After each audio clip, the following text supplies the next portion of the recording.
You've cut them out, you can add newspaper padding and detail to both the sun and moon to make those features 3D. To strengthen them, cover them in PVA glue mixed with a little bit of water and lay on strips of tissue. Cover the whole thing in one layer and leave to dry. And when it's dry, it goes rock hard. So now you need to strengthen the moon in exactly the same way. So just mix some PVA glue in equal parts with water and just slop it all over the card and newspaper. There it goes. And just lay in some strips of tissue paper or loo roll or kitchen paper. Kitchen roll it is really, isn't it? There it goes. And you know what? You must have seen me do this hundreds of times now. So you know the routine. On goes the glue, on goes the tissue paper, and on goes more glue, and push it down into all those shapes and features. And when it's all been covered in one layer of glue and tissue and it's dried, it'll look something like this. And look at that. It's all gone rock hard, just like the sun. So now you're ready to paint the sun and moon. Use poster or acrylic paint, and the idea is to paint them both in black paint. No, don't worry, I haven't gone mad. You'll see why in a minute. Just cover them completely in black, and when you've painted them both, they'll look something like that. Now, to turn the sun into solid gold, we cheat. Scrunch up a bit of tissue and just dip it into some gold paint. Dab off the excess, you don't want too much on there, and then just gently dab the paint on top of the raised black area. See that? I'm just stroking it on there very gently, nice and lightly, and pick out the features and the detail with the gold paint. Great fun to do this. Look at that, the way the features just appear. Just get some more there to show you. And it really is quite a delicate operation, this. You don't want too much paint on. You don't want to clog it all up.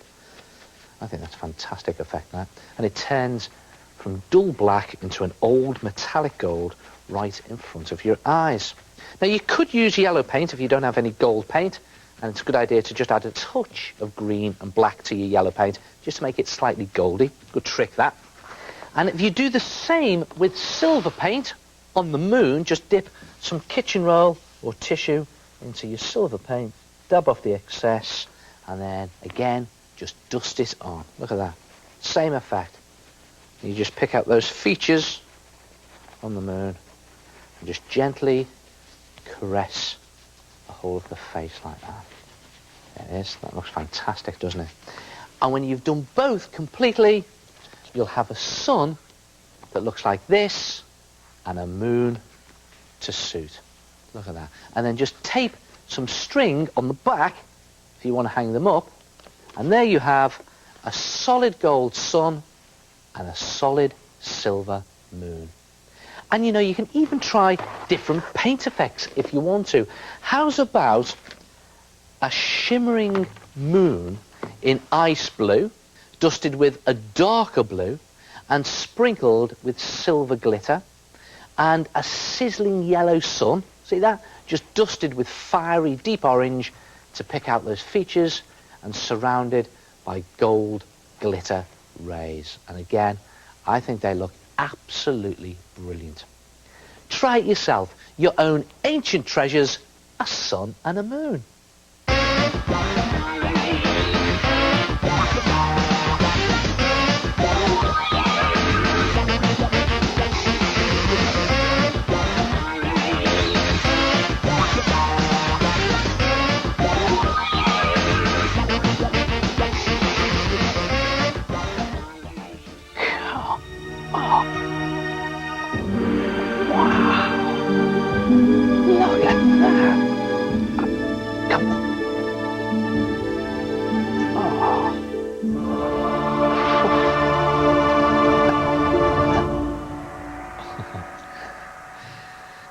This gives me an idea for a big heart attack. Right, here we go. Let's see. Yep.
Yeah, just having a look through my Art Attack scrapbook again. Do you know what? I almost ran out of glue this week, sticking all your work in here. I've had bags of it. Here's some of it, and it's brilliant. Take a look at this. Now, Susanna Jury has jazzed up some pictures with these fantastic frames. She simply used scraps of coloured paper and glued them randomly around the edges. Good effect, isn't it? Really simple. Togo Andrews has done this watercolour picture of a man. Now, watercolour paints are great for doing gentle washes of colour to give a subtle effect, just like this one. And this is an unusual art attack. Claire Jones has painted an insect's view of the world, looking up at other insects, trees, a bush and blades of grass, all against a grey sky. Brilliant! And here's a really colourful art attack. Anne Callow has drawn and traced the same picture 4 times. She's coloured one in normally and the others using weird colours. And Amy Marshall has done this vibrant Greek urn. The background is dark and spotty, which makes the silver paint of the urn really shine out. And how about this? Teamwork! Chayara Begum and Sonia Cheverton made this pretty card with a bird and bees that pop out. How did you do it, girls? We made the card by folding a piece of card in half and added some collage detail. We then made some cardboard springs and stuck them on the front. Lastly, we stuck the birds and bees on the springs. Yes, pop-up cards are brilliant, aren't they? Hey, and here's another great way of making things pop up. Now, first, you need to look through some old magazines to find a big photo of someone's face. And it needs to be looking straight at you. See that? This one is absolutely perfect for this. Now, the idea is to cut it out and glue it to a piece of thin card and cut neatly around the face so that you have this, see that, on the card there. Then take another piece of thick paper and draw 2 silly eyes on it. You can do any type of eyes you want, but just make them bigger than the real eyes on your photo. Do one there like that. And do 2 in exactly the same way, and cut them out, colour them, and you'll have 2 silly eyes, which look very funny when you place them on the face. Watch this. There we go. Bit of a misfit, really, isn't it? But to make this look even sillier, you make the eyes look as if they're popping out of the face. Now, to do this, you need to make some paper springs. See that? To do this, cut 2 strips of paper about 30 centimetres long and 1 centimetre wide. Then lay the end of one strip on top of the other so that they are at right angles, and then just pop some glue or just tape the 2 together like that at right angles. Just press it firmly into place so that it dries. And then the idea is to just fold the strips alternately over the top of one another. So there goes one fold, and lift the other one up, and over it goes, and fold, and then lift the other one up, and over it goes again, and fold, and then the other one goes over, and eventually you get into a sort of rhythm. Fold, and lift, and fold, and lift, and keep folding one strip over on top of the other till you get near to the end, and then just before your last fold, just a dab of glue on there and fold the last one over like that, and just really press it together, and there you have a waggly paper spring. And if you make another one in exactly the same way, you have 2 waggly paper springs. Then put some glue on the back of one of your drawn eyes, just in the middle there, and stick it onto the end of one of your springs. There, you can just press it down. Then put some glue on the other end of the spring, loads of glue on there, and then just pop it onto one of the real eyes on your photo. And on it goes like that. And just hold it in place until the glue has dried. Now, if you do this with the other paper spring and the other eye and glue it to the face, when they've dried, you'll have this. Look at that. Great fun, isn't it? The eyes look as if they're popping out of the head on stalks. Look at that. Give it a wiggle.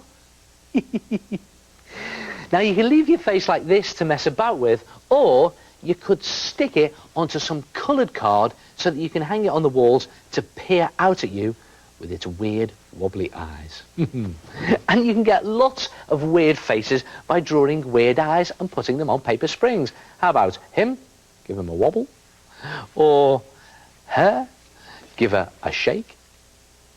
Or I've even done some lips on him. Look at that. Brilliant effect. Make some paper springs to make a face and pop out some funny features. Try it yourself. To make a funny face, you just need a big picture of a face from a magazine that is front on facing you. Draw your silly eyes or mouth onto some paper and then cut them out. Then lay 2 long thin strips of paper at right angles and keep folding them over on top of each other. Tape or glue the ends to get a wobbly paper spring. Make 2 of these and put your eyes at one end and glue the other end to the face to get a picture where the eyes pop out. And that's it for now. Have fun with your own art attacks, and don't forget, you don't need to be a great artist to art attack. And I'll see you next time for lots more art attacks. Ta-ra!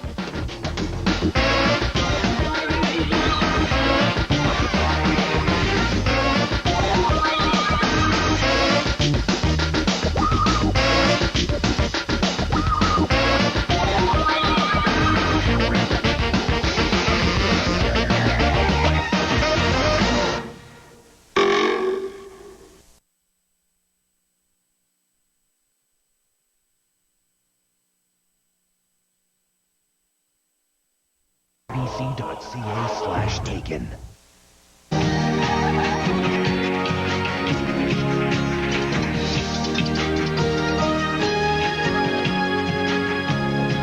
Hello, I'm Christopher Thomas at CBC News World's National News Centre. Well, some good news for some of the people forced from their homes by wildfires in southwestern Alberta. The evacuation order has been lifted for half the residents of the town of Hillcrest, that's in the Crow's Nest Pass. Just a few hours ago, fire officials said the fire was still growing and out of control. But the mayor of Crow's Nest Pass says firefighters are now gaining the upper hand. The decision was taken in consultation with the SRD forestry firefighting forces and our own fire brigades on the ground who've been doing extensive mop-up operations in the last day. They felt it is now safe. But Hillcrest remains off limits to visitors. Town officials say they will continue to control access to the area. They fear the wind could pick up and turn some hot spots into raging flames. Could be weeks, though, before people in British Columbia can return to their homes. Thousands were forced to leave when forest fires started raging in the province. At least 40 new fires started overnight. Most of them were caused by lightning. But 3 large fires near Kamloops continue to pose the most problems for emergency crews. And today, evacuees got a chance to see just how much damage the fires have caused. Rosa Marcatelli has more. They came early, many believing they've already had to wait long enough. These are the people who have lost the most in the BC fires. Almost a week after being forced out, they will finally be told what happened to the homes they left behind. This man's business is located in the industrial part of Barrier, the part of town that was worst hit. Well, all we want to know is what condition our business is in, our shop. See, there's pictures in the Winnipeg paper and stuff like that. There's thousands of people who have seen our business destroyed, and we haven't seen nothing. This woman is from the Lewis Creek area. She's already lived through 3 floods and 2 fires. Her son, a firefighter, has already seen the damage. Son-in-law, they went in there and everything's gone. The latest pictures of Lewis Creek show much of the town was wiped out. This is what it used to look like. Authorities still can't say exactly how many homes were lost. The purpose of this center is to provide confidential, one-on-one information sessions. We want to get this right. Grief counseling services are available. They are there right now. The town's main employer was also destroyed. Over there. No, where is legally the property line? Over there. No. It's expected to be a busy day here as more people arrive to hear if they'll have homes to return to once the evacuation orders are finally lifted. Rosa Marcatelli, CBC News, Kamloops, British Columbia. A new medical study says that being a patient in Canadian hospitals can be dangerous to your health. The study, compiled by researchers at Queen's University, says many hospitals simply aren't doing enough to protect patients from infection. The CBC health reporter Terry Reith discovered the study's findings are being called highly disturbing. Doctors are calling it the hidden epidemic. Hospital-borne infections affect 250,000 patients a year, leading to as many as 12,000 deaths. We're quite convinced these numbers, as startling as they are correct. What that means is that a hospital infection may be the 4th leading cause of death in North America. It leaves quite a mark. Michelle Senko went for simple day surgery on her hand. Infection quickly followed. I was in emergency at 2 o'clock in the morning, having an IV started and antibiotics, and having to call my family to come and pick me up to take me home because I was sick, and I had to come in and out every few hours to have another IV bag put on. 4 years later, she still has a scar, still has pain, and her faith in the supposedly clean condition of hospitals is still shaken. I think hospital infections are clearly the foremost patient safety problem that exists today in Canada. Dr. Jeffrey Taylor is responsible for infection control at Edmonton's busiest hospital. Like all hospitals, it's teeming with bacteria and viruses, and sick patients are particularly prone. Dr. Taylor has found simple precautions like hand washing are sometimes ignored as patient demands push staff to do more. The study also points out infections cost the healthcare system $1 billion a year. Patients have to stay in hospital longer. They're sicker and need more drugs. All of it adding to an already serious problem. By investing in we actually improve the capacity of our hospitals to provide care to their communities and increases our efficiency. It's cost effective.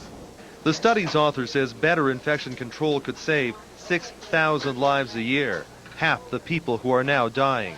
He says the SARS outbreak in Ontario hospitals was a wake-up call as to what can go wrong. He says Canadian hospitals are as safe as those in the US and UK.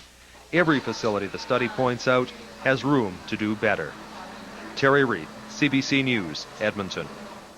Scientists in Italy claim they've achieved another genetic first. They've announced that they've cloned a horse.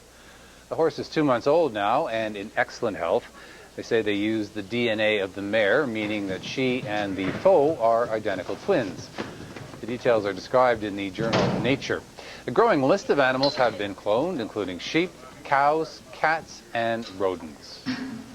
And that's the latest news. I'm Christopher Thomas. Thanks very much for joining us. Coming up next, Life and Times.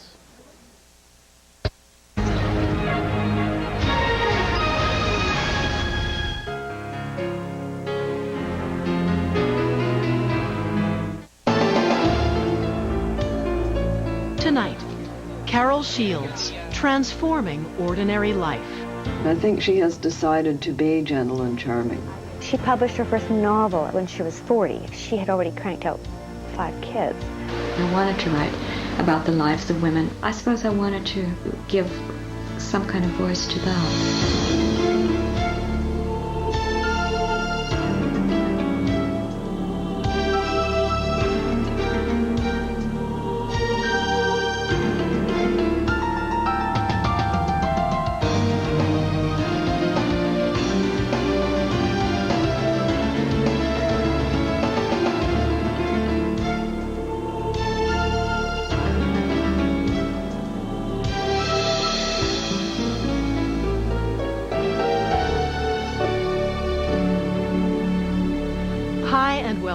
I'm Anne-Marie MacDonald. Carol Shields writes extraordinary novels about ordinary people. The fact she might describe herself as ordinary may come as a surprise to thousands of readers. The award-winning author did not publish a novel until she was 40, and even then was reluctant to call herself a writer. A wife and mother of 5, she had already lived several lives before she set out to create them on paper. With her recent illness, Carol Shields is re-examining her life and work, and as you'll see in tonight's show, we are bound to be the richer for it. I'd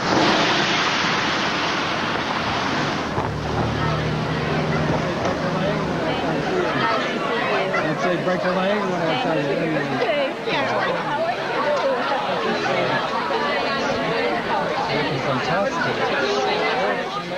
believe we now have the entire cast and creative team of Larry's Party upstairs at the moment. Today, she collected the Pulitzer Prize for her work, The Stone Diaries. This is Canada's most prestigious literary award. This year, it celebrates the elegant clarity of Carol Shields' novel, The Stone Diaries. Her characters are ordinary, but Carol Shields is no ordinary writer. And writer Carol Shields, having won a Governor General's Literary Award, today she became an officer of the order. So it should be really good fun. Sometimes I still don't think of myself as a writer. It's a curious thing. Nothing in my life prepared me to be able to say that I am a writer. Isn't a safe man in Cyprus. I always feel, and I kind of shuffle my feet when I say it, that, well, you know, I sort of write a little, and, you know, I sort of work away at fiction, and to come out and say it is almost to invite the gods to come and take it away from you. I wanted to write about the lives of women, the kind of women that I knew, women whose lives were rather like mine, women who were middle class, I suppose, women who were struggling to raise children, to have some kind of a life of the mind, because I wasn't seeing those books. I wasn't seeing them published in the early 70s, because I was in that little place between generations where I wasn't quite an old-style woman like my mother, who had no great expectations in her life, and I wasn't quite a new-born feminist who felt that I could just take the world in my hands. I was in between, and I didn't quite know what I was, and I suppose I wanted to give some kind of voice to that. It's 8 o'clock. News and information that hits home. Hello. How are you? I'm fine. Faye thinks how fortunate she is to live in a place where the air is relatively pure and where she can almost always, even during rush hour, get a seat on the bus. She finds herself inspecting the other passengers intently and notes with surprise. Why should she be surprised? That those who ride the early morning buses are mainly women, a separate caste, who seem to carry with them a suggestion of their flush domestic chaos, the imprint of families hurriedly fed and admonished, cupboard doors left ajar, and greasy cups and plates stacked in the sink until evening.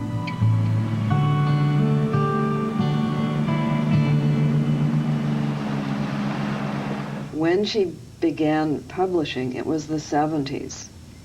And it was the days of, if we can now call it that, high feminism.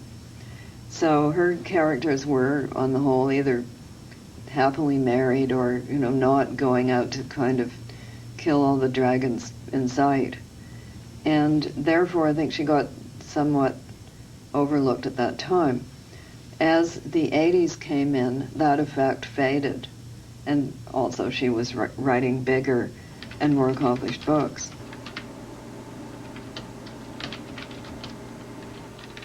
With Stone Diaries, I had a structure. I had a couple of structures, and I tried to put them together. First of all, I just wanted to move a woman's life through the years of the 20th century, more or less. And I wanted to cut into it about every 10 years, not exactly every 10 years. I wanted to vary that a little bit so I wouldn't look too systematic somehow, schematic. I started out with an interest in limestone because of the way it's made. You know, it's inorganic material, but it's made from organic material. It's made from all these little sea creatures that have been crushed and pressed together over millions of years. So there's something about that metaphorical exchange that appeals to me. And I was also interested, I was going to call this book Flower in Stone at one time, because I liked the idea of something huge and powerful indestructible as stone, and something as fragile and miraculous and delicate as a flower. Those two textures, those two essences, really.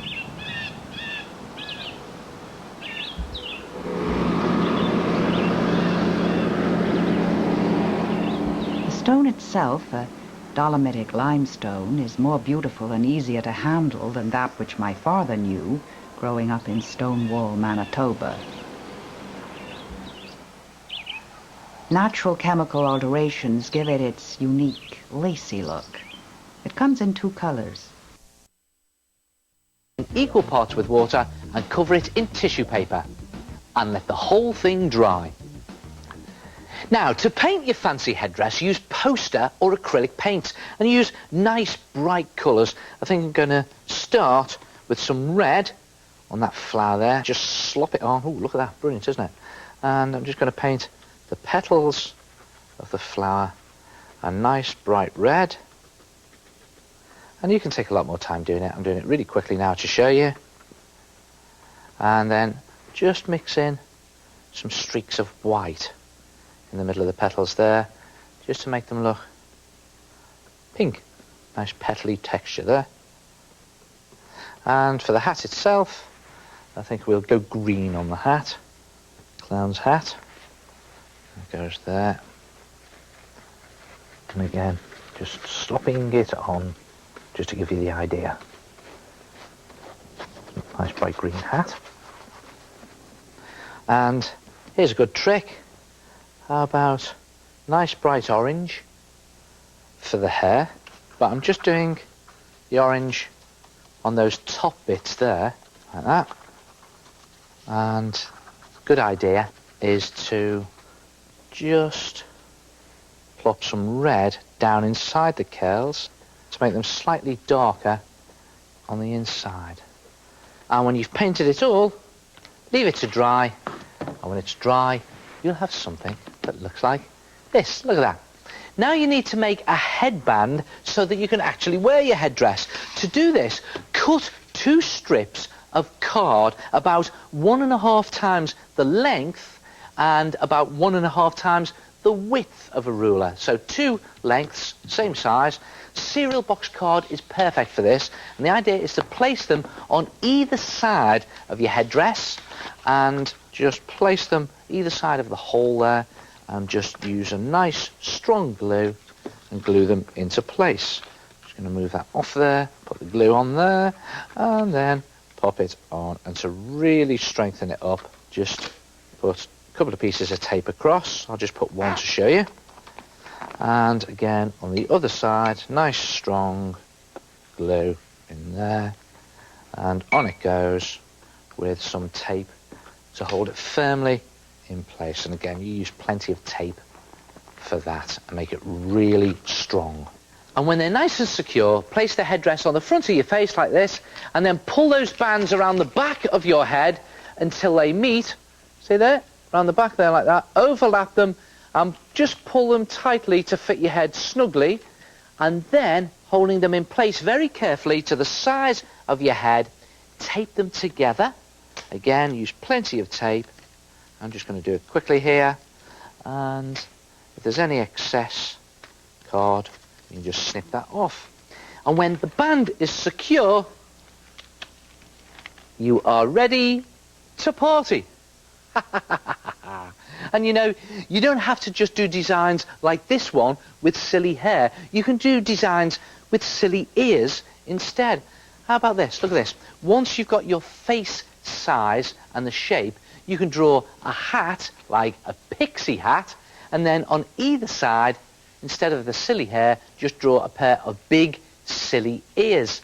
And again, make sure that the ears join up with the hat and come all the way down the sides of the face. Then cut this out and add some 3D newspaper padding, and you'll have something that looks like that. Again, use plenty of tape, and when this has been covered in a layer of tissue and glue mix, then painted, it'll look like this. Look at that. And don't forget to attach a card on the back with lots of tape, and then you're ready to party as a pixie.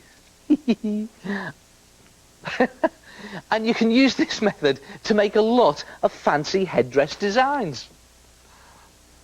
How about going as the Queen? Now this is just a crown and hair, and you can put some 3D jewels on and try using gold paint on this one. Or what about a policeman with big ears? Or how about going as a hippie chick? Now this one has got long hair on it, so it needs a bigger piece of card to start off with. Try it yourself. Design your own fancy headdress.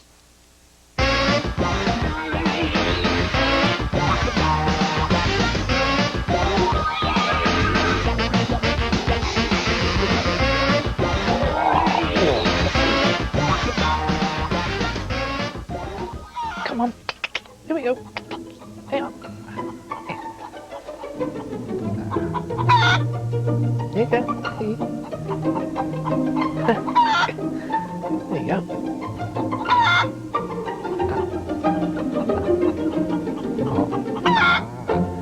This gives me an idea for a big art attack.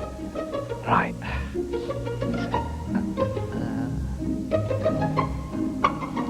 Yes.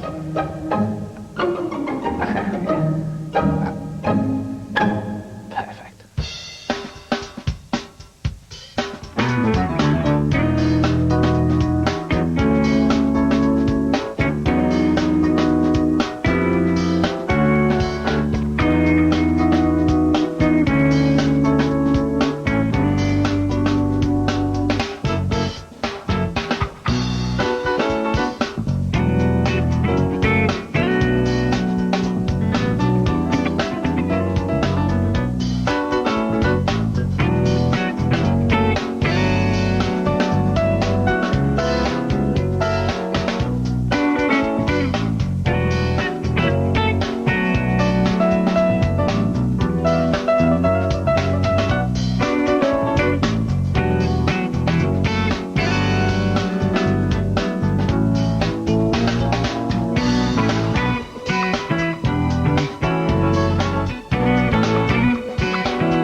Do you know what? I've been looking through my Art Attack scrapbook again, and as usual, it's full of lots more of your fantastic Art Attacks. Take a look at these. Charlene Warrow stuck down half a photo of herself and carefully drew the other side of her face. It's great fun to see what you end up looking like. Now, I like the way Ruby Short has stuck down a coloured tissue paper background and then printed animals on top. And the cotton wool tails on the bunnies really finish it off. Jack Woolley's done this fantastic factory skyline by cutting out paper silhouettes. And by sticking darker colours at the front and paler at the back, it's got a real sense of distance. Oh, look at it, it's freezing, isn't it? You see, what Daniel Hyde has done here is he's used small, gentle brush strokes to pick out his picture, and the white paper underneath has done the snow for him. Brilliant. And what about this really hot picture by Sarah Coombs? She's used bold brush strokes in fiery colours to create flickering flames. And if you look closely, you'll see how Richard Jepson has built his house out of twigs. To make my picture, I made the design on paper first. Then I built up a collage with real sticks and twigs. Yes. What a brilliant twig picture. And do you know what? It's inspired me to come up with my own Art Attack using sticks. Now take a look at this lot. What do they look like to you? Sticks. Well, I'll tell you what I think. I think this one looks like a horse. See that? You've got the body there, and you've got the legs, and you've got the tail, and you've even got the horse's head like that. Okay, let's try another one. What about this one here? What do you think that looks like? I think that looks like a stick insect. You've got the legs, and you've got the head, and sort of a pair of antennae up here. Don't worry, I haven't gone mad. The idea is to collect some old dry sticks and twigs, and it's great fun to try and imagine what creature they could become if you painted them. Now, long, thin or spindly creatures obviously are best for this. First, take your chosen stick and then just draw around it onto a nice big piece of paper. Just going all the way around your stick like that. You could use newspaper for this. Then decide what creature you want to turn your stick into. Now, this one's easy, isn't it? It's going to be a snake. So just draw on a basic design. I'm going to do the eye there, and then a mouth going around like that. It doesn't have to be realistic or anything, just nice and bold. There's a mouth, and maybe a nostril in there. And then create a pattern round the stick. And again, doesn't have to be too realistic, just nice bold pattern. Like that, and maybe there, like that. And then if you paint your stick white using poster or acrylic paint, you can copy the design onto the stick. And painting the stick helps the pen show up. So I'm just going to do the eye in there, and then do that line round there, like that. And another line under there. And just do these bands across, just to show you. And again, just copy the design off your paper. I'm using a permanent marker for this, because it shows up well on the stick. And there again. And when you've copied all of the design, you can finish it off. Paint your stick using poster or acrylic paint. Nice, bright colours. I'm just going to do one band in here like that to show you. And I'm using earthy colours for this. They work very well. And maybe a darker colour on that band there. And you continue all the way to the end of your animal or your creature. And when you're finished, you will have something that looks like that. Isn't that fantastic? I think this looks like a real piece of ancient tribal art. Let's see what we've got. There's the face. And there's a real bold pattern all the way along using good earthy colours to the tip. Good, isn't it? And great fun to do. All you have to do is choose a stick, see what creature it reminds you of, and then design and paint it. What do you think of this? There's my stag, complete with antlers. And I think that looks brilliant, stood up as a piece of art anywhere around the house. Well, what about this one? This is a more spindly stick. This is my giraffe. There he is. It's a long stick with 4 spindly twigs at the end. And again, stand him up and he looks absolutely brilliant. Design an animal and paint a stick. Try it yourself. To make your own stick creature, start by collecting some dry twigs and choose one that reminds you of an animal or insect. Draw a design for your stick animal on paper first, then paint the stick white and copy the design onto it. Finally, paint it in bold, bright colours to get your own stick creature or insect. And that's it for now. Have fun with your own art attacks, and don't forget, you don't need to be a great artist to art attack. And I'll see you next time for lots more art attacks. Ta-ra! Look at this, it's a bubble-headed letter holder art attack with a big letter K on it. Ooh. All right, actually, no, that's a Speedomatic, and I'm gonna play with Alexia. How you doing? Good. Excellent. Okay, so I'm just gonna start up the little Speedomatic ball here. Just turn it on. There we go. And it's gonna... Whoa! Woo!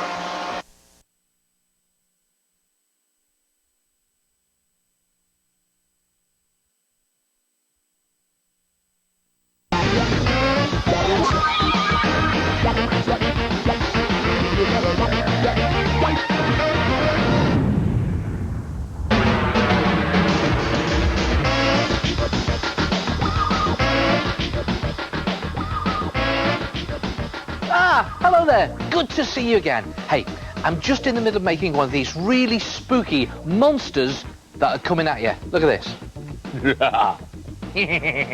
Now the idea is that you make them and then you hang them up on your bedroom wall. And when you put them up, they really do look as if they're bursting through the wall and coming to get you.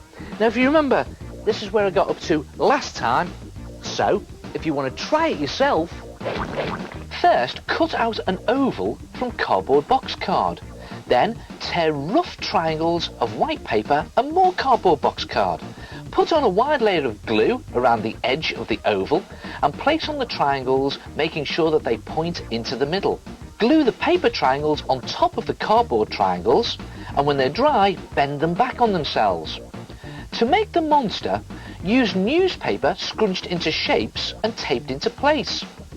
When you've built your basic shapes, add on details using smaller newspaper and cardboard shapes. Build a pair of hands in exactly the same way. Then tape it all firmly into position. So, to give your monster his skin, mix some PVA glue in equal parts with water and just paste it onto your monster. Just slop it on like that. And the idea is to lay on strips of kitchen roll, and again just paste some more glue over the top like that, and just use your brush to push the kitchen roll down into all those nooks and crannies. And again, do the hands in exactly the same way.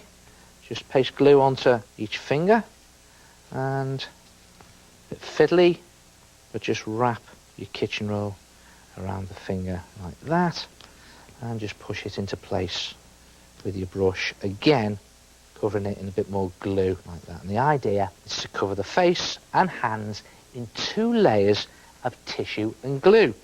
And when you've done the whole thing, leave it to dry, you'll have something that looks like that. Look at that, see what's happened here? The tissue has dried and covered your monster in wrinkled skin. And now he's ready to paint.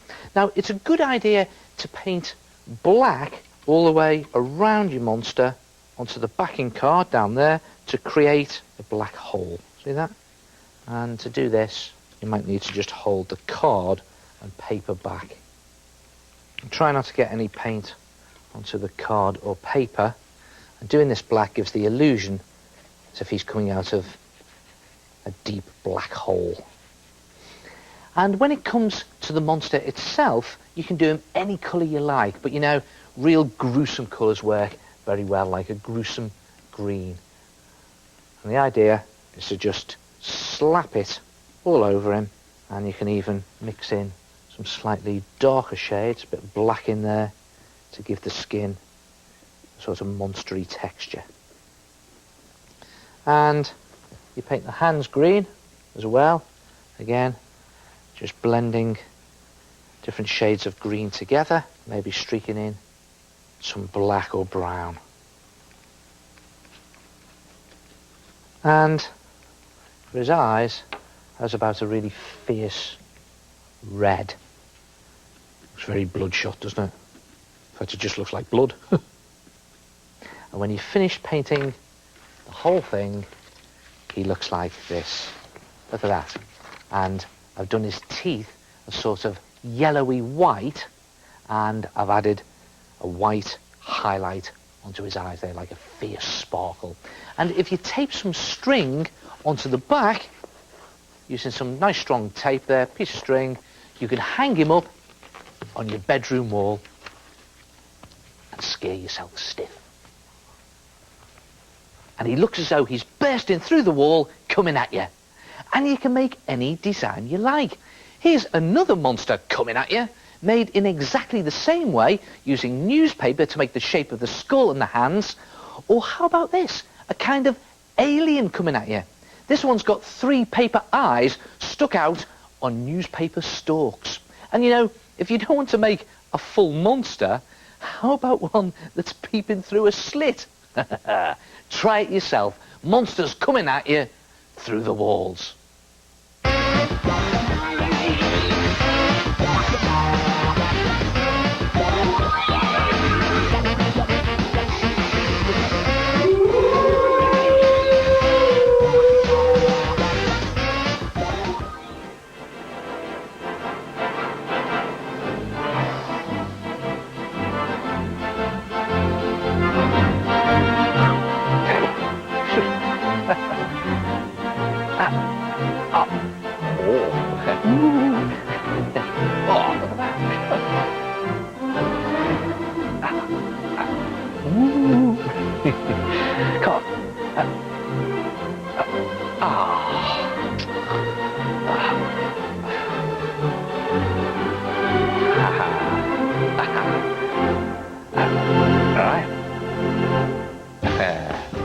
Yep. This gives me an idea for a big heart attack.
Yeah, this is one of my favourite parts of Art Attack, looking through the work that you've sent in. Take a look at this lot, it's brilliant.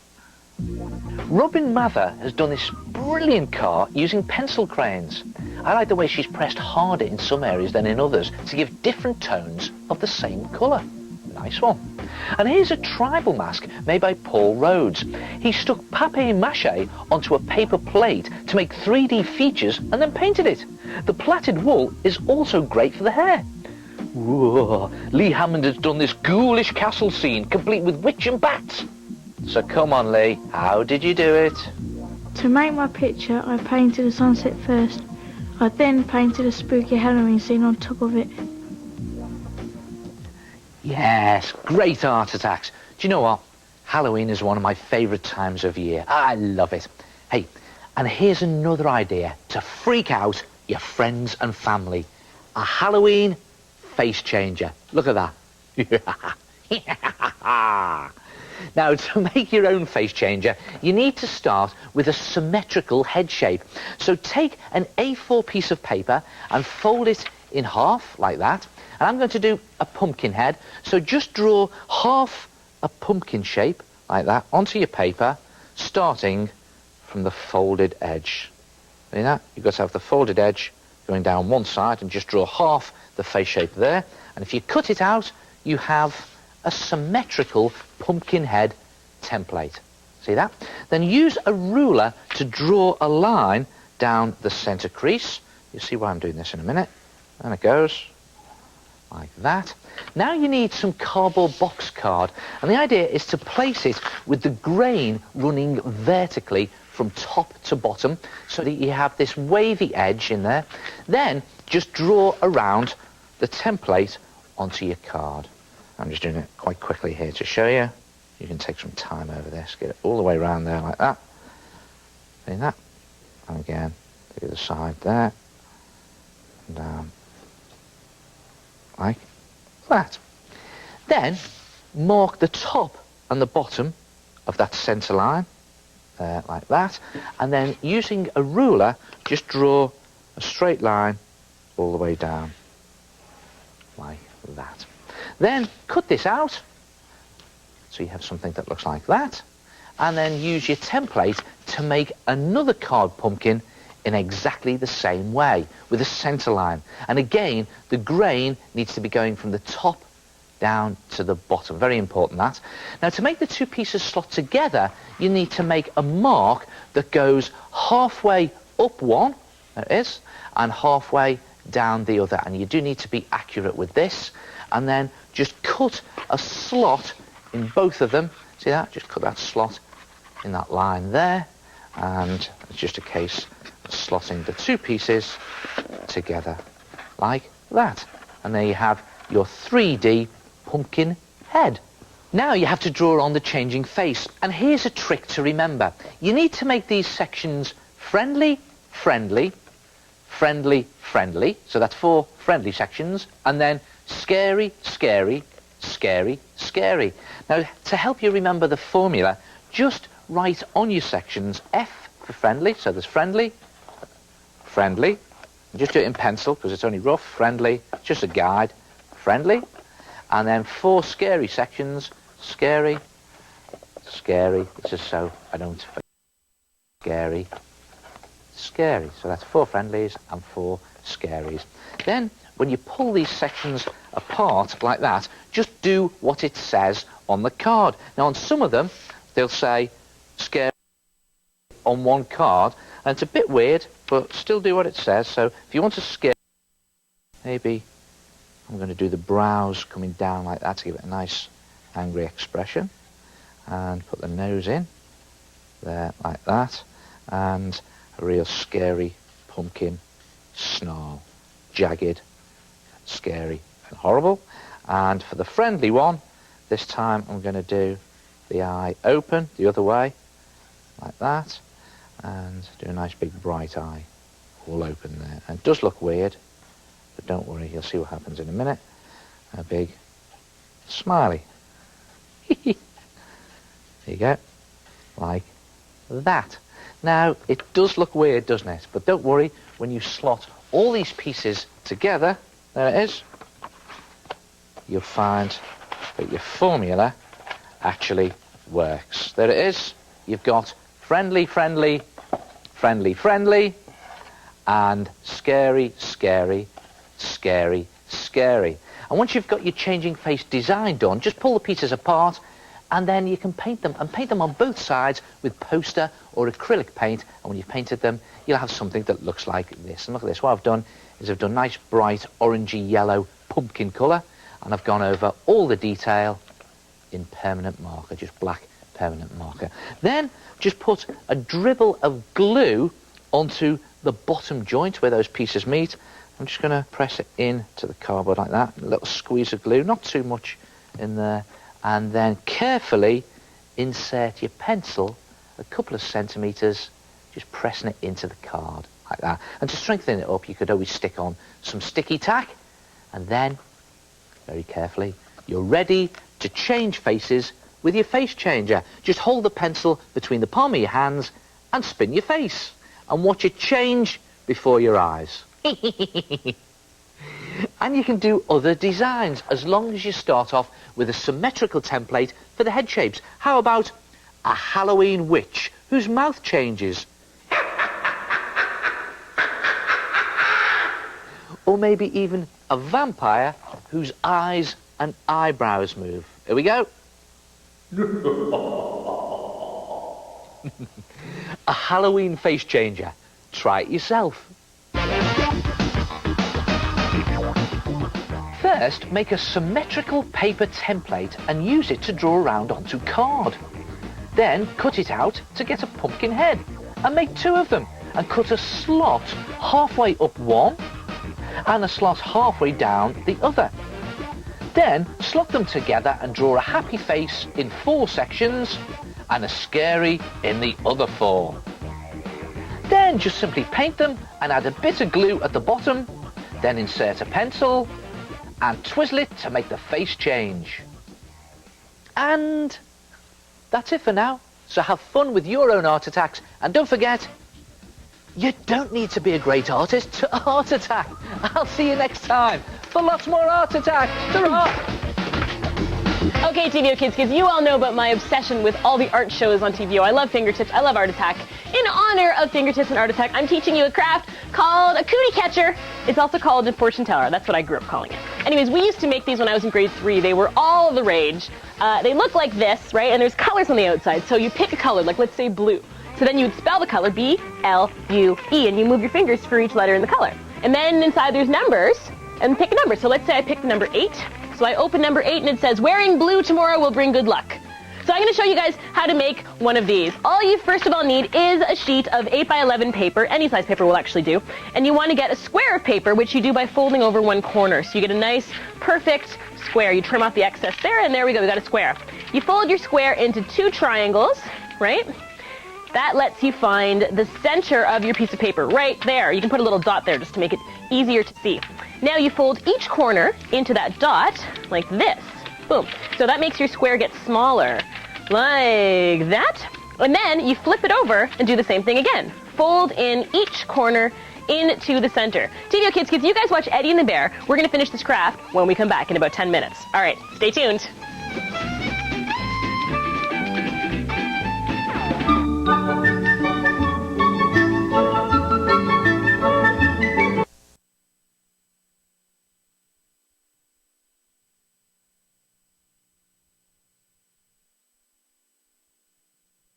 To tell you, Giselle, about my contest you know about. Your contest? Bah. What's your contest about? You draw a sandwich and you put ingredients. Here, I show you a picture. Oh, like this here picture of sandwich. You draw it up and you put the ingredients. Yeah. Bread. Tomato. Bologna. Ham.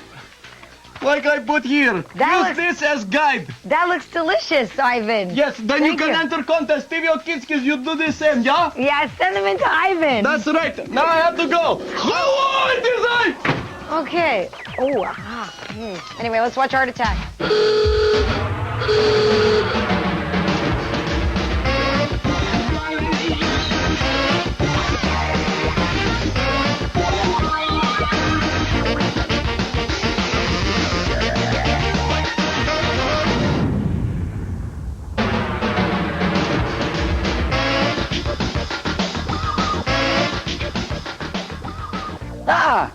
Hello there, good to see you again. Hey, got a cracking show lined up today. Let me tell you what's in it.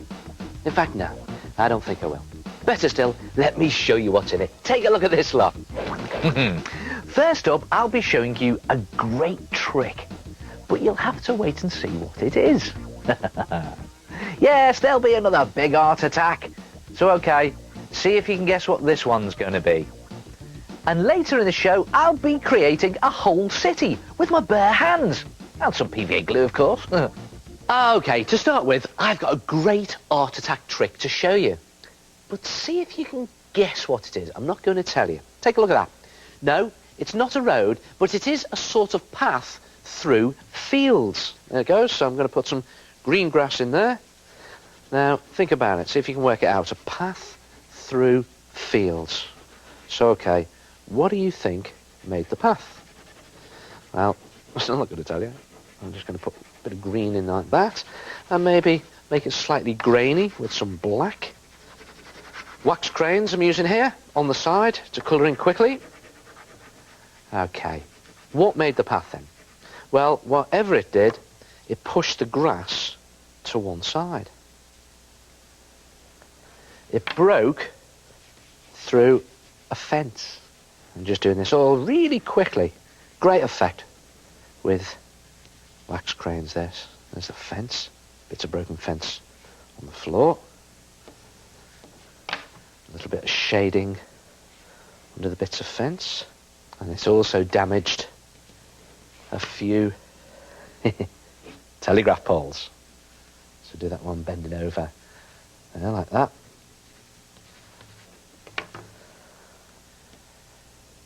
I like using the back edge of wax crayons because you can always get a really good thin line with that.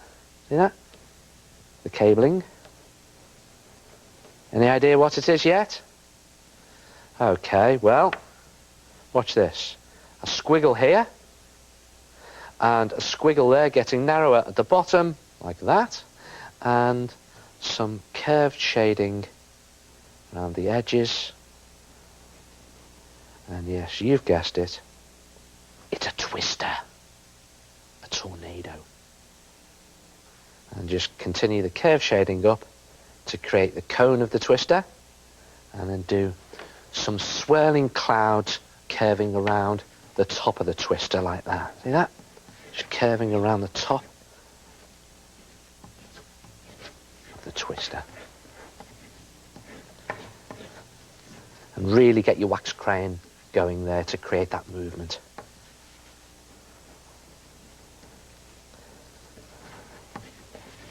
Do some clouds billowing off like that. And you know, wax crayons or even chalk pastels are perfect for this.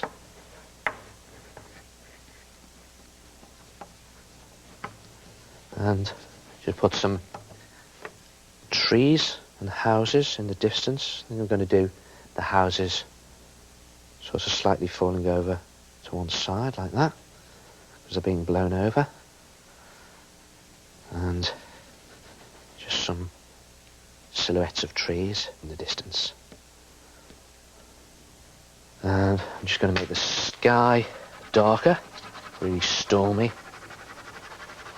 Because when you see the twisters on the telly, or even in real life if you've ever seen one, so it's got a really dark sky, hasn't it?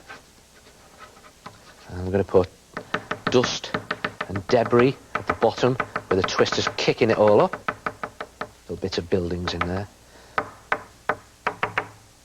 And just a few gouges in the road there where it made its path.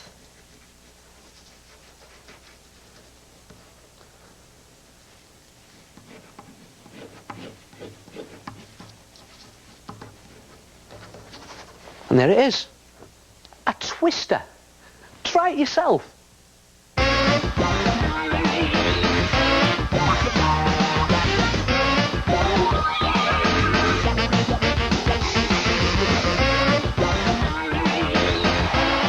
This is a good game. Baseball.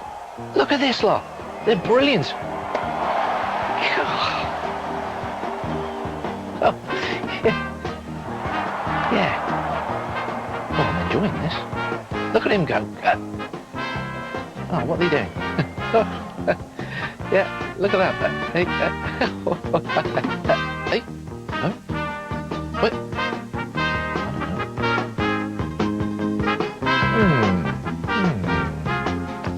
Let's see. Excuse me, any chance of using some of this baseball? Yeah, it's all right, mate. Yeah, great. Yeah, help yourself with it. Oh, thank you very much. Thanks, mate. Cheers. Yeah. Cheers, thank you. Cheers, mate. See ya. Here we go. Time for a big art attack.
And why not try your own little big art attack? And just like mine, you can make yours out of absolutely anything you like. Now for his padding, I've used corrugated cardboard cut to shapes, and for his clothes, I've used plastic bin liners and I've glued strips of wool to create the stripes. And I bet you can't guess what I've used to create his bat. Yeah, simple. I do it all the time, don't I? I've used PVA glue with a bit of paper pulp mixed in, and you can just squidge it to any shape you like, put it into place, and then mould it into shape and paint it when it's dry. And I think that looks brilliant. Try it yourself, your very own little big art attack.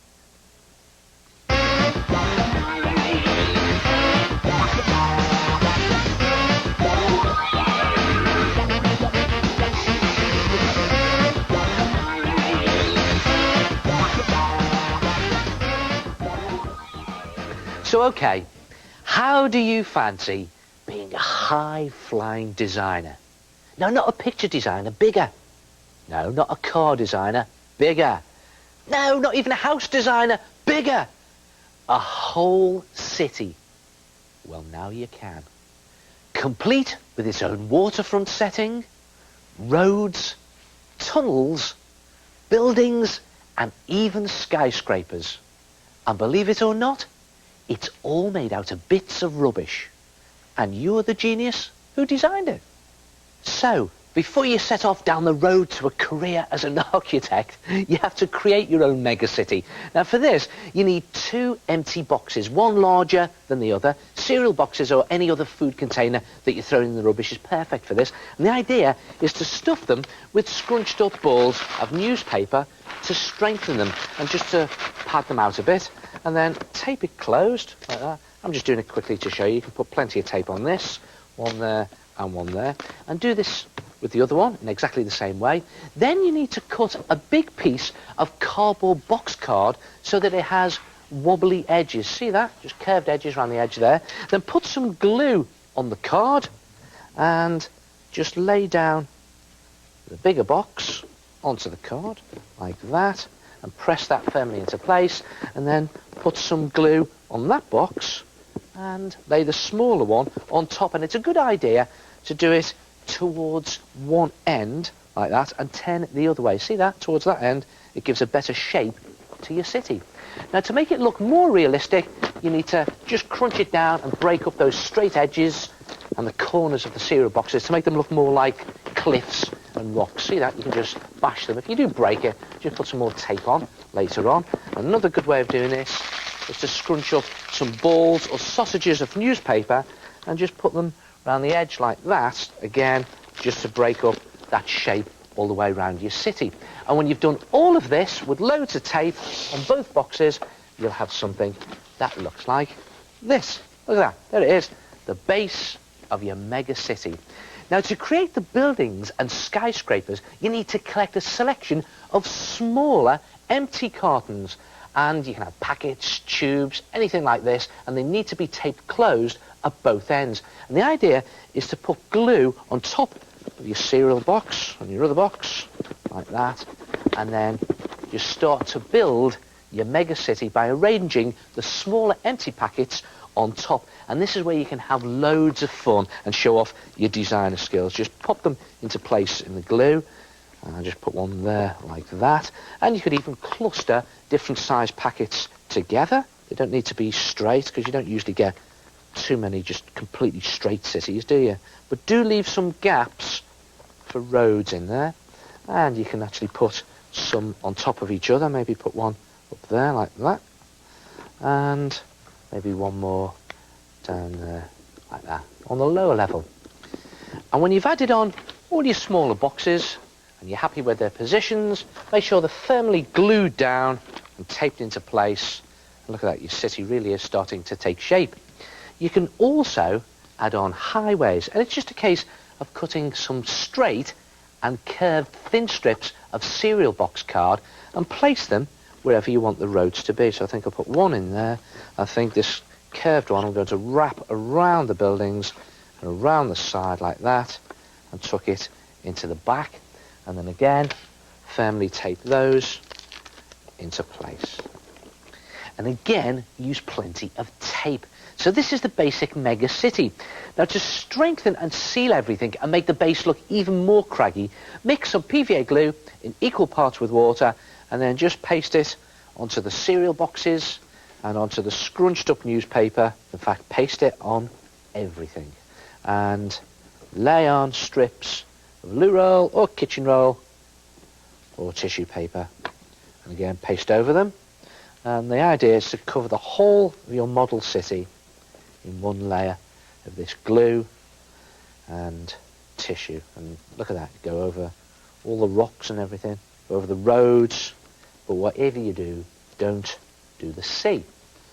Now, you can also dip bits of tissue into your glue mixture, squeeze off the excess, and I'm going to do a rock down in the sea. So there it goes, rock down there, nice big piece for a rock in the sea, and just squidge that down like that and leave that to dry, and that will come out all craggy.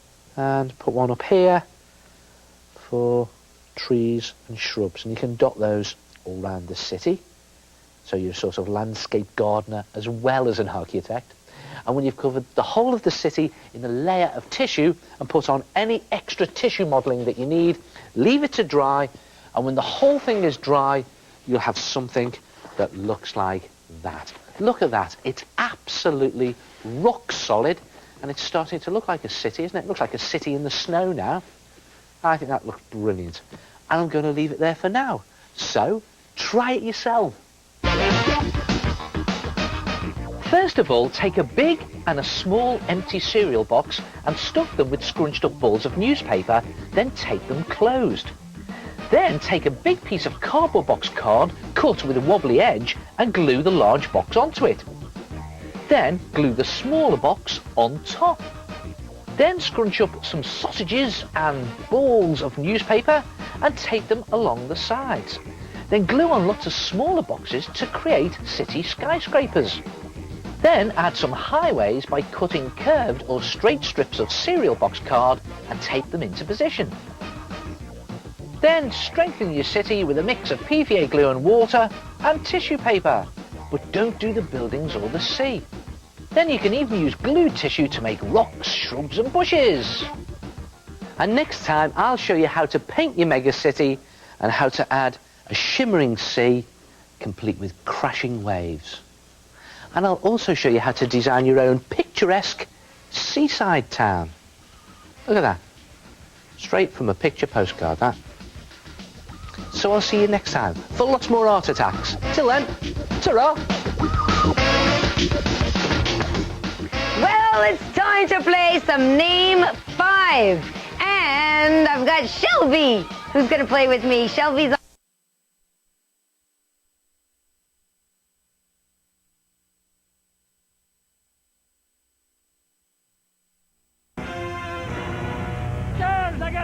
Serge Legacy has left his...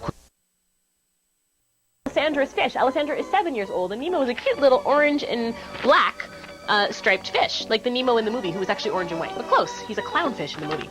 And Alessandra is from Cambridge, Ontario. She's 7 years old. Thank you for sending that in, Alessandra. And here is a common sentiment sent in by you guys. This is sent in by Jennifer, who's 10, and it says, TVO Kids rocks! And obviously Jennifer is a soccer fan. It's her favorite sport. And she's 10 and she lives in Richmond Hill. Jennifer, thank you for sending that in. TVO Kids, send in your art blitzes. Draw whatever you want. Draw stuff that you feel, stuff that you think, stuff that you like, stuff you see on TVO Kids, and send it in to us at the address, which you can find on our website. Yeah. And here comes Art Attack.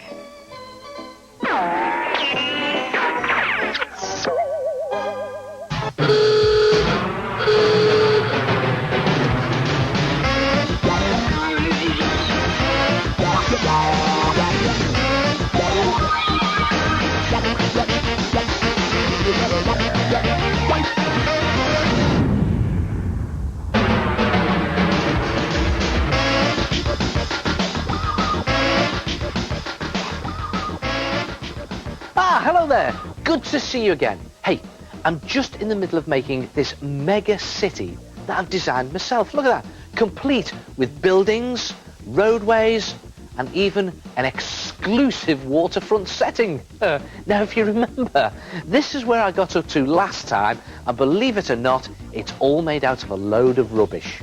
So, if you want to try it yourself, first of all, take a big and a small empty cereal box and stuff them with scrunched up balls of newspaper, then tape them closed. Then take a big piece of cardboard box card cut with a wobbly edge and glue the large box onto it. Then glue the smaller box on top. Then scrunch up some sausages and balls of newspaper and tape them along the sides. Then glue on lots of smaller boxes to create city skyscrapers. Then add some highways by cutting curved or straight strips of cereal box card and tape them into position.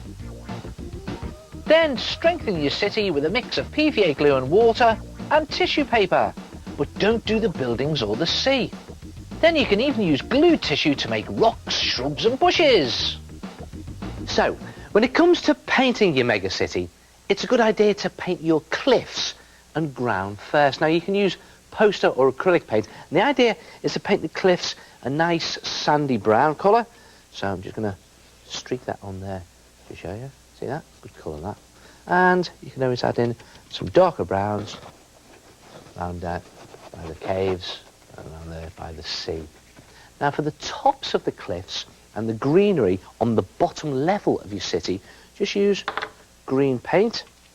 I'm going to do some there again, just do it quickly to show you. Nice green colour on the top of those cliffs there. And you can always just stipple or dab in some darker greens to give the effect of grass and leaves. Now for the sea, use a nice deep blue. Again, I'm just going to slop it down there to show you. Nice deep blue. Going right up to the water's edge, and you can streak in some white, the foam on the sea. See that? Now, when it comes to the top of the buildings, then you just paint them all a base grey, just along the tops here. And all the buildings should be painted in the same base grey, and the roads a lighter grey. And when you've done it all, you'll have something that looks like this. Look at that. And you see, I've even added on some road markings here in white paint along those light grey roads. Now, to give the sea a shiny, shimmering effect, just paint on some PVA glue, just slop it on, and look at that, it looks an absolute mess. But don't worry, it will dry clear and shiny, but before it dries, just lay in strips of just ordinary kitchen cling film and just scrunch it up just to create waves. And do all the sea in this way, and then when you finally need to put in the city detail, like the lights and the buildings and the shop fronts, it's a good idea to just draw them in first in pencil. And I've got a white pencil here just so you can see what I'm doing. I put a shop front there, just divide it up. I'm just doing this very rough because I'll do it in paint. And when you've done all of that, like that, you can draw in the detail on all the other buildings. And when you come to paint it, it's just a case of getting a small brush and painting in the windows in the buildings with white or yellow paint. And it takes some time to do this, but it's worth doing it really carefully and delicately, like that. Take some time. And when you've done the whole thing, you'll end up with a mega city that looks like this. Look at that. It's fantastic. Look at that. All the lights are on in all the buildings, and it took me quite a while to do that. See that? And if you look closely, I've even painted on a helicopter pad on the top of one of the skyscrapers, and a swimming pool in there on top of one of those posh hotels, you know. And if you look down there, amongst all the skyscrapers, you can see all those roads have got their road markings on, and the sea is shimmering with all that cling film. And I think that looks absolutely brilliant. And you're the designer, so you can design any city you like. Just make it up as you go along. How about a mega holiday resort by the sea, complete with its own lighthouse and holiday cottages, and down here there's even a row of beach huts, and then if you go round the bay, see what I've done here? I've poked a hole in the side of the cereal box and the newspaper to create a cave, and then go round the corner here, I've cut up some little boxes to create a little boat. And up we go, lots more little boxes here done in the same way to create beach cottages, and you know what? That's the one that I want to stay in for my holidays, overlooking the whole bay. Try it yourself. Design your own city out of rubbish.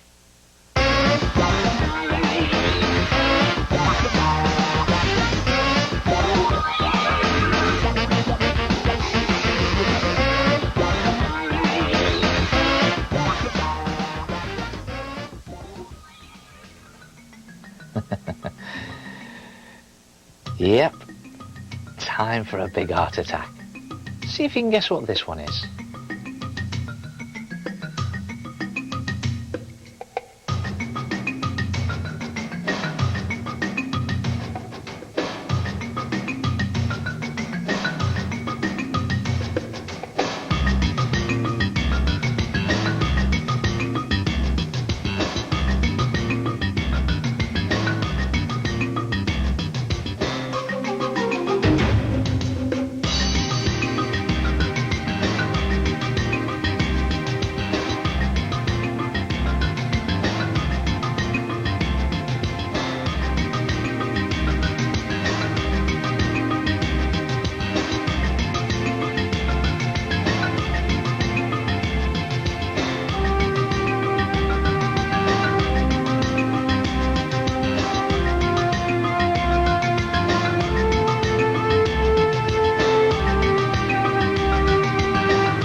like that one.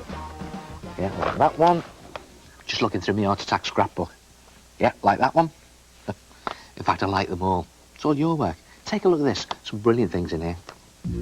I really like this one. It was done by Luke Faggeter. Really dramatic, isn't it? I like the way he's made the sea look angry and frothy by painting lots of bold strokes in different colours. Here's a weird art attack for you. Stephen Dawson and Matthew Friday have cut pieces from old magazines and reassembled them to make this crazy dog person. Ben Heppelstone has done this tropical scene.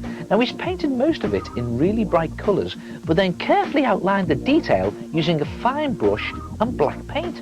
Very effective, that. And Lucy Pye has turned this lovely snowy picture into a calendar. How did you do it then, Lucy? I drew a wintry scene onto some paper. I then mounted this onto some card and stuck on a calendar. Yeah, great snowy calendar.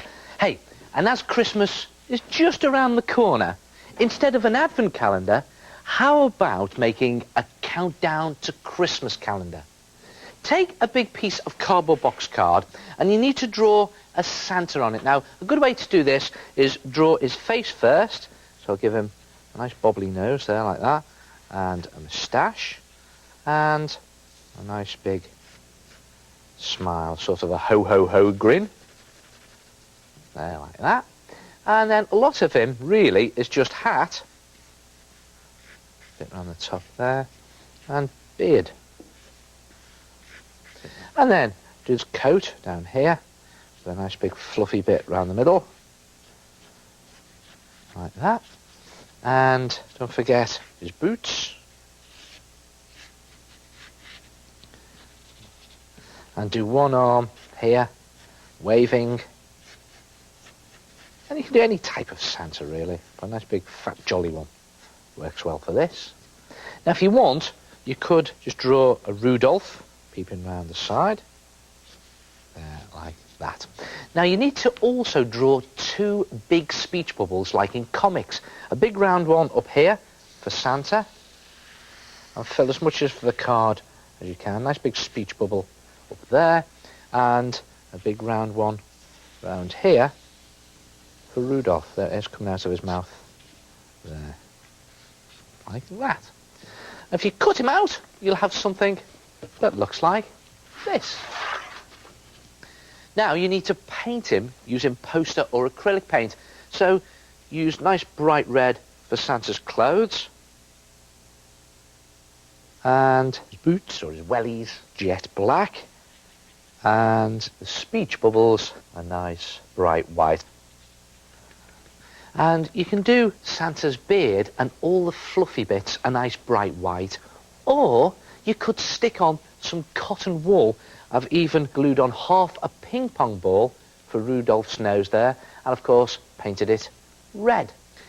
Now, to turn this into a countdown to Christmas calendar, take a black marker and write the words, "I'm coming," on Santa's speech bubble. I'm coming, like that. And then on Rudolph's, write the words "in," leave a gap, and then days. Like that. You'll see why in a minute. Now the clever bit. Draw around Rudolph's speech bubble onto a piece of sticky back plastic. Just place it in there, and then draw around it like that. Just using a permanent marker for this. And then just roughly draw in the rest of Rudolph around there to fit. And in actual fact, I can trace it there and see it through the sticky back plastic. You must make sure that this sticky back plastic is shiny side up, like that, around there. Cut that out so that you have something that looks like that. Turn it over and peel off the backing very carefully, and then just place it down over Rudolph's speech bubble and just smooth it down. You have to do this carefully, it can be a bit fiddly. And there it goes, and just smooth it down all the way round like that. Now all you have to do is write in the number of days until Christmas. But whatever you do, you must use a normal water-based pen for this. It mustn't be permanent marker. So Santa is coming in, okay, 32 days. And as the days go by, you just use a slightly damp tissue or a piece of kitchen roll to wipe away the old number and just write in the new number of days to go. So on the countdown, it's then 31 days. And you could tape some string onto the back, like that, to hang it up. Nice strong tape there, piece of string, and there it is. Make your own countdown to Christmas calendar. Try it yourself. First, draw a big jolly Santa Claus on a piece of cardboard box card and add a Rudolph at the side. Then, put in 2 speech bubbles, cut it out and paint it using poster paint or acrylic paint. You could always add cotton wool for Santa's beard and a ping pong ball for Rudolph's nose. Look at that. Then take a black marker and write "I'm coming" on Santa's speech bubble. And on Rudolph's write "in" and leave a gap and write "days." Now draw around Rudolph's speech bubble onto some sticky back plastic, making sure that it's shiny side up. Cut it out and stick it into position. Then write the number of days it is until Christmas using a water-based pen. And that's it for now. So have fun with your own art attacks, and don't forget, you don't need to be a great artist to art attack. And I'll see you next time for lots more art attacks. Ta-ra! Hey, TVO Kids, that was Art Attack. Today is International Left-Handed Day, so in honor of that, I'm drawing Danger Draw with my left hand. I'm not very good, so bear with me. TVO Kids, if you are left-handed or have any stories about being left-handed or have left-handed friends, you should call in, because we're going to play Nicole Wants to Know later, and it's going to be all about being left-handed. But before we get to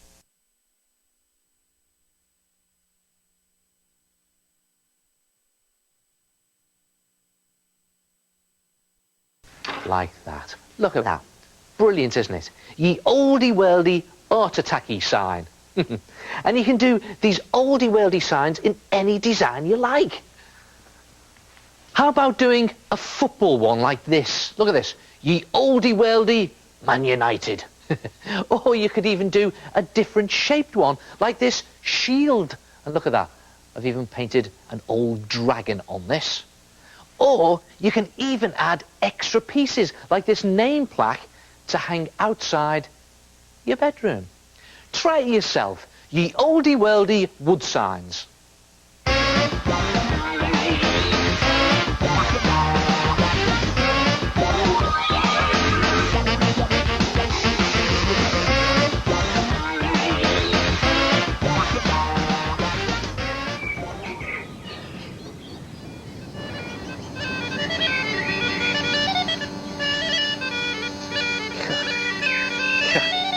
Come on, let's have a look.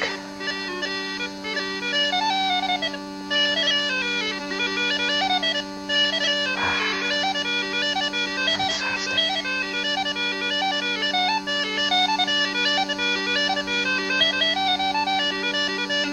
Oh, let's see what's in here. Wow. Ah. Look at this.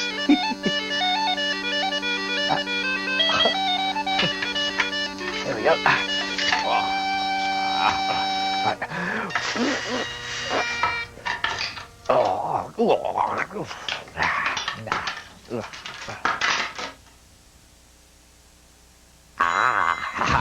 Yeah.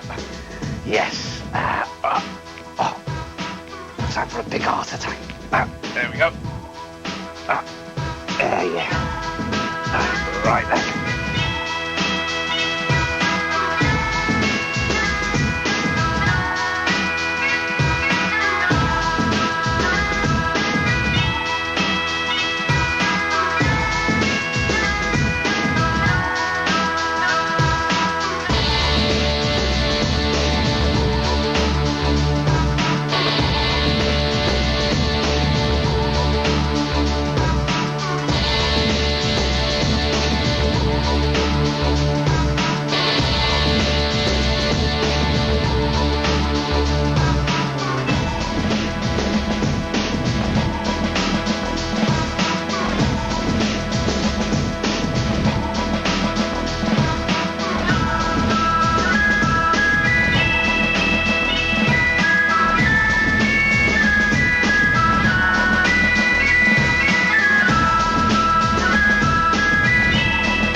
Do you know what? This is the bit of Art Attack I really enjoy.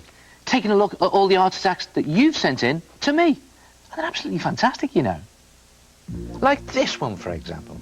Now, Jack Potler's created a fabulous picture of a jumping man using lots of different coloured silhouettes, all stuck down onto black paper. Really effective. And Chloe Kane was inspired by an ancient dish she saw in a museum for this art attack. It looks really authentic because she used orange paper and drawn geometric patterns around the edge. Now, I really like the way Keelan Mooney has used an unusual sort of raggedy black outline in this picture. It makes the other colours really stand out well. Nice effect. And look at this. Samantha Head has really captured the movement of fireworks exploding by using bold colours all radiating out from one point. Brilliant. And look at this. Stephen Lawrence sketched this picture and then coloured it in using layers of brown pencil crayon to make his feathers look thick and fluffy.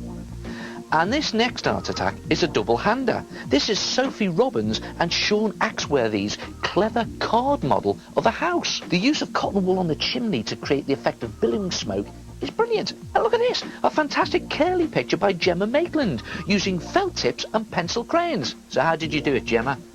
I drew lots of curly patterns onto a piece of paper. Then I made them into a picture by adding lines to make a sun, a rain cloud and a person. Brilliant art attack, and that's a fantastic picture. And do you know what? It's given me an idea for making a 3D curly picture by curling lots of strips of paper in different ways. Try this. Take a piece of coloured paper or thin card and cut a long strip that's about 1 centimetre wide. Then take a paintbrush and just roll the strip from one end just tightly around the paintbrush handle like that, just curling it round as you go in, all the way, nice and tight. And when you've rolled all the strip up like that, just remove the paintbrush, watch this, and let the curled paper just spring out a bit. You've got this little spring here, just pull it out a little bit, and you've got a tightly curled spiral of paper. Now, if you use a shorter strip of paper and curl it around a paintbrush in exactly the same way, look at that, you get this very tiny spiral. And if you use a longer strip and do exactly the same thing, then you get this larger spiral. And this technique is called quilling.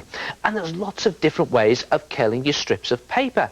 You can just roll the strip around the paintbrush, again, same way as before, nice and tight as it goes there. But instead of rolling up all of the strip, you leave a bit at the bottom, just over halfway. And when you take the brush out, there it is, you let the curl spring out a bit, and you have this. You have a strip that's straight with a curl at one end.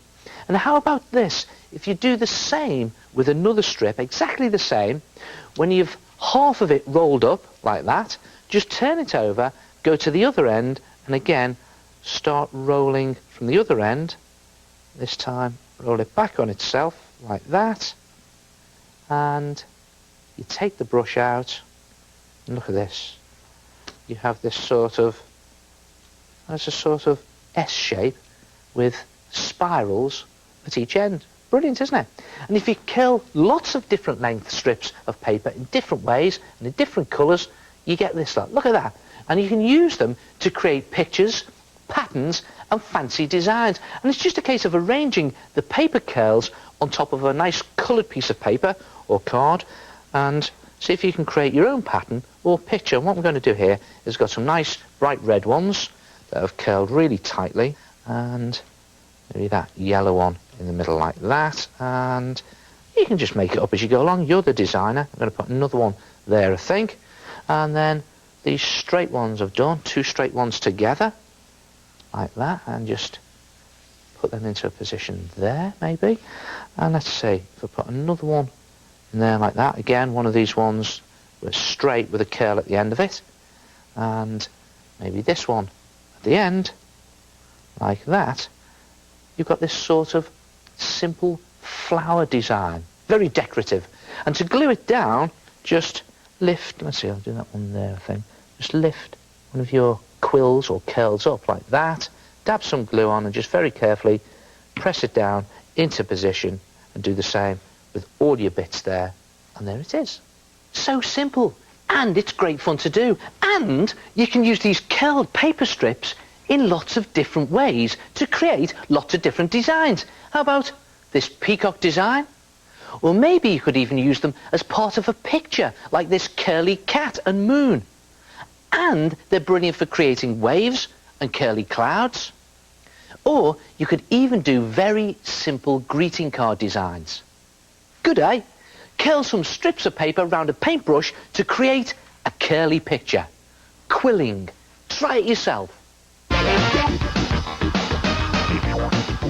Just take a strip of paper that's about 1 centimetre wide and roll it tightly around a paintbrush handle. When you've come to the end of the strip, remove the paintbrush and let the swirl shape spring out a bit.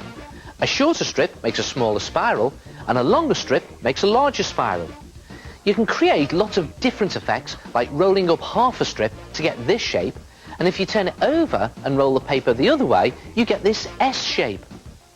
When you're happy with your curls and swirls, place them into position and stick them down to create your 3D curly picture.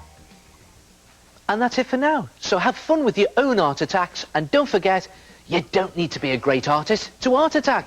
And I'll see you next time for lots more art attacks. Ta-ra! Ta-ra!